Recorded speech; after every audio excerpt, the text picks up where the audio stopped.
सभी शिव भक्तों को सावन मास की बहुत बहुत शुभकामनाएं। कांवड़ यात्रा शुरू हो चुकी है। बाबा धाम विशेषकर देवघर में भारी मात्रा में शिव भक्त कांवड़ी यात्रा लेकर जा रहे हैं।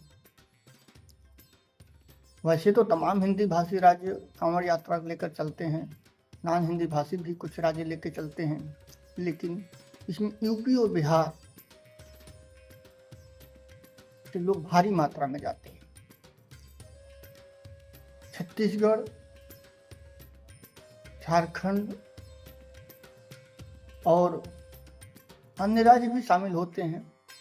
जिन राज्यों से देवघर की दूरी ज़्यादा है वो राज्य अपने प्रदेश के विशेष शिवालयों में कांवड़ यात्रा लेकर जाते हैं और जलाभिषेक करते हैं। यूपी बिहार के स्टेशनों पर देखा जाए भारी भीड़ है, उसमें बच्चे भारी मात्रा में शामिल हैं, न्यू जनरेशन हैं और यूथ हैं, युवा है। ये एक नया धार्मिक उन्माद दिखाई देता है। इसे अनुचित नहीं कहा सकता, धर्म सबका अधिकार है, किंतु सवालों के घेरे में शुरुआती दौर में केवल साधु जन ही कांवड़ यात्रा लेकर जाते थे। बाद में बुजुर्ग जाने लगे, वहां तक भी सही था, दोनों हिंदू धर्म के हिसाब से सही है। किंतु हिंदू धर्म में कहीं भी बच्चों को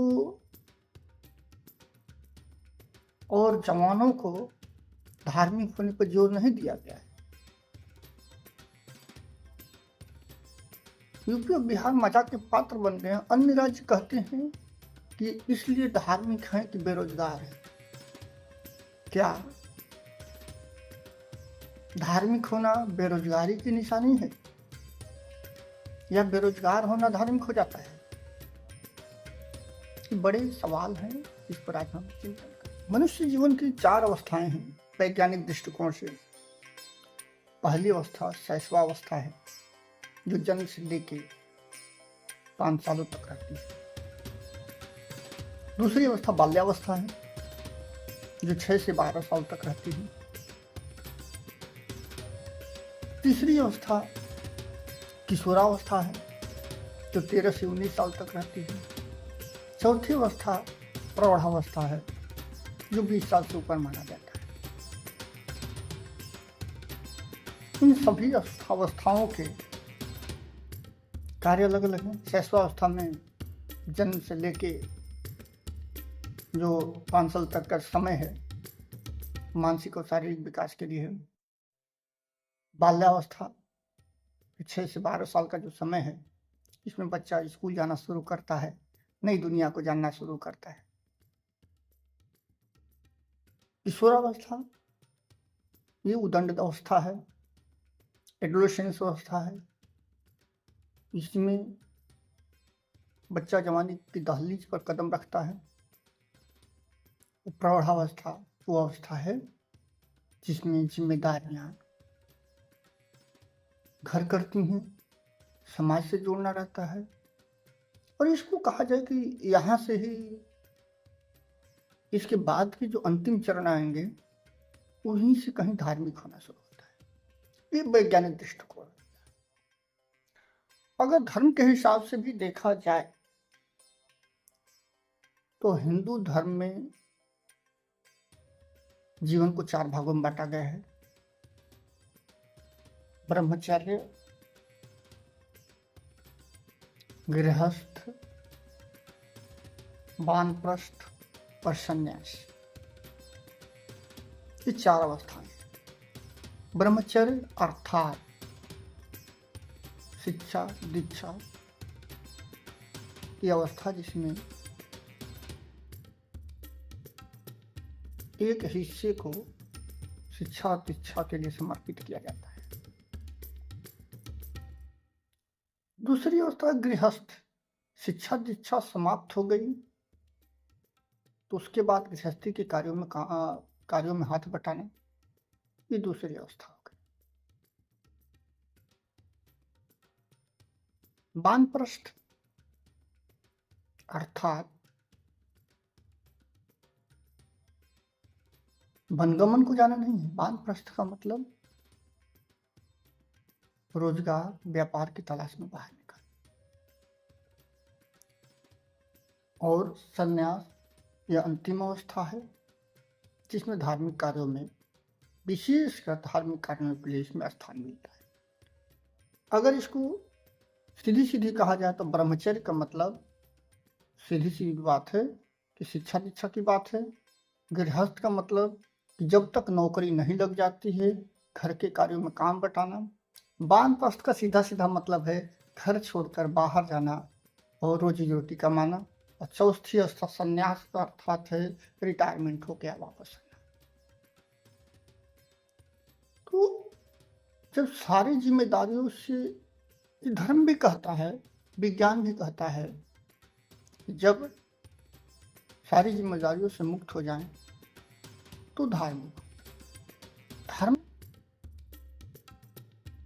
किसी विशेष वर्ग या उम्र से संबंधित नहीं है, किंतु अवस्थाएं बनी हुई हैं, जिम्मेदारियां बनी हुई हैं। युवा की इतनी अधिक जिम्मेदारियां हैं कि वो कहीं से धार्मिक नहीं हो सकता। स्टेशनों पर बढ़ी हुई भीड़ उसको धार्मिक कम और उन्मादी ज्यादा बनाती है, क्योंकि युवा में विरोध होता है, युवा में उन्माद होता है, युवा में जोश होता है, युवा में एग्रेशन होता है। वो एग्रेशन कहीं न कहीं दिख जाएगा। अभी देखा गया, खबर आई कि एक होटल में प्याज के टुकड़े खाने में पाए गए, जिसके कारण होटल में तोड़फोड़ मचाई गई। किसी कांवड़िया के बीच में कोई बाइक वाला हॉर्न बजा दिया या रोड क्रॉस करने की कोशिश किया तो उसको मारा पीटा गया और कार में भी तोड़फोड़ की गई। यहाँ उचित और अनुचित की बात नहीं है, यहाँ सीधी सी बात है। युवा में गर्मी है, ऊर्जा है, तेज है, क्रोध है, एग्रेशन है, विरोध है। यह इतना जल्दी धार्मिक होने के लिए नहीं बना है, किंतु धर्म के प्रति इसका जो जुड़ाव है बहुत बड़ा है। धर्म के नाम पे करोड़ों लोग इकट्ठे हो जाते हैं। यही युवा जो एग्रेशन दिखा रहा है, यही युवा जो प्रतिरोध दिखा रहा है, विरोध दिखा रहा है, अपने प्रदेश में नहीं दिखा पाएगा जब उसको रोजगार नहीं मिलता हो, जब उसके यहाँ फैक्ट्री नहीं लगती है, जब उसके यहाँ हॉस्पिटल नहीं बनता है, जब उसके यहाँ शिक्षा की व्यवस्था नहीं होती तो वहाँ विरोध नहीं जता पाता है। वहां पर वो बुजुर्गों की तरह एप्लीकेशन लिखता है, ज्ञापन लिखता है। धर्म वोट लेने का एक तरीका हो गया है। लोगों को धार्मिक बनाइए तो आपसे रोजगार नहीं मिला। नेता अच्छी तरह समझते हैं कि धार्मिक हो रहे हैं, इनके ऊपर फूलों की वर्षा की जाए। युवाओं से समझ एक सवाल है, बहुत बड़ा सवाल है। ठीक है, आप धार्मिक हुए, सबको अधिकार है, किंतु बाबा धाम से लौटने के बाद अपने नेताओं से पूछिएगा कि आपने हमारे ऊपर फूल बरसाए, हमारे यहाँ का नदी नाला कब बनेगा, हमारे यहाँ की नहरें कब बनेगी, हमारे यहाँ पुल कब बनेगा, हमारे यहाँ मेडिकल कॉलेज, इंजीनियरिंग कॉलेज कब खुलेंगे, हमारे यहाँ फैक्ट्री कब लगेगी, हमारे यहाँ रोजगार की व्यवस्था कब होगी। ये सवाल पूछना पड़ेगा, और पूछना नहीं है, पूछना नहीं है। तुम्हारे अंदर विरोध प्रतिशोध है, पूछने से कुछ नहीं होता। जिस तरह से तुम एग्रेशन दिखाकर कारों में, गाड़ियों में तोड़ फोड़ कर लेते हो, होटल तोड़ देते हो ना, उसी तरह से अपने क्षेत्र से नेता को जाना प्रतिबंधित कर देना, ये यूथ है, ये युवा के लक्षण है। किंतु नहीं, वहां तुम 10,000 लोग भी इकट्ठा नहीं कर पाओगे। तुम्हारी अगर कहीं भीड़ इकट्ठी भी होती है तो इतनी कम होती है कि लाठियों से मारकर तुम्हें भगाया जा सकता है, किंतु धर्म के नाम पे तो तुम करोड़ों की संख्या में इकट्ठा हो जाते हो। युवक कहाँ जा रहा है? क्यों वोट बैंक बन के रह गया है? धार्मिक नारे लगा रहा है, धार्मिक भी पूरी तरह से नहीं हो पाया है, क्योंकि जो बेरोजगार हो धार्मिक नहीं हो सकता। बेरोजगार होकर भी धार्मिक हुआ जा सकता है, किंतु फूल माला के लिए भी पैसे की जरूरत पड़ती है। ये आपकी निष्ठा है, और आप शायद धर्म के बारे में सही से जानते भी नहीं हैं, ऐसा जान पड़ता है। होटल के खाने में प्याज मिल गया, आपने तोड़ फोड़ मचा दिया। शायद आप भोले बाबा को सही से नहीं जानते। भोले बाबा अड़भंगी हैं। त्रिनायन नाम के एक भक्त ने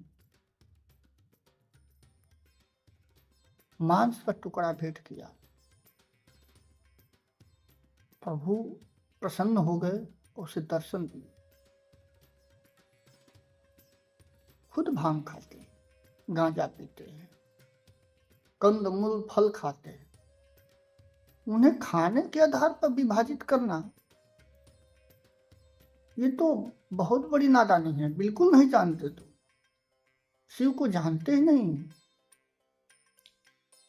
बिल्कुल नहीं जानते, किंतु तुम्हें धार्मिक होना है, तुम्हें उन्मादी होना है। तुम्हारी ताकत केवल भीड़ में है। तुम्हें अपने नेताओं से सवाल नहीं करने हैं।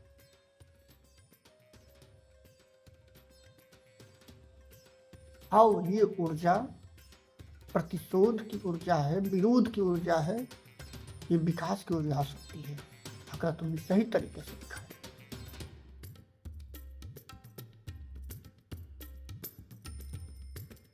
फंसा है, इस बार लौटोगे बाबा धाम से तो ताकत और ऊर्जा लेके लौटोगे कि अपने नेताओं को बंधक बना सको, अपने नेताओं को प्रतिबंधित कर सको कि हमारे क्षेत्र में आप नहीं आ सकती। एक बोर्ड लगा पाओगे। जब तक पुलिया नहीं बना, किसी भी नेता और जनप्रतिनिधि का आना निषेध है।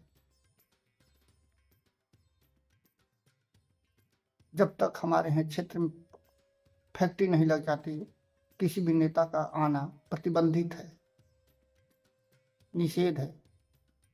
ये ऊर्जा है तुम्हारे पास, क्यों नहीं करते? बस तुम्हें एक होटल वाले की गाड़ी तोड़ देना है और मारपीट कर देना, इसी में धर्म दिखता है। असली धर्म भूल गए हो। असली धर्म तुम्हारा है कि तुम्हारे पास इतना पैसा हो कि शाम को घर पर सब्जी लेके जा सको, अपने बच्चों की फीस भर सको, अपने बूढ़े माँ बाप की सेवा कर सको। ये धर्म है, ये पूरा करना ज्यादा आवश्यक है। भोले बाबा भी प्रसन्न होंगे, अड़भंगी ने तुम्हारे घर तक चले आएंगे, तुम्हें आशीर्वाद देंगे अगर तुम ये कार्य कर सके। तुम्हें देवघर जाने की भी जरूरत नहीं होगी। हो सकता है डम बजाते हो बाबा तुम्हारे घर पे आ जाए। युवा अपनी ऊर्जा को व्यय कर रहा है, समझने की जरूरत है। आशा है बम बम केवल काशी नहीं बोलेगा, पूरा हिंदुस्तान का युवा बोलेगा। जय भोले बाबा।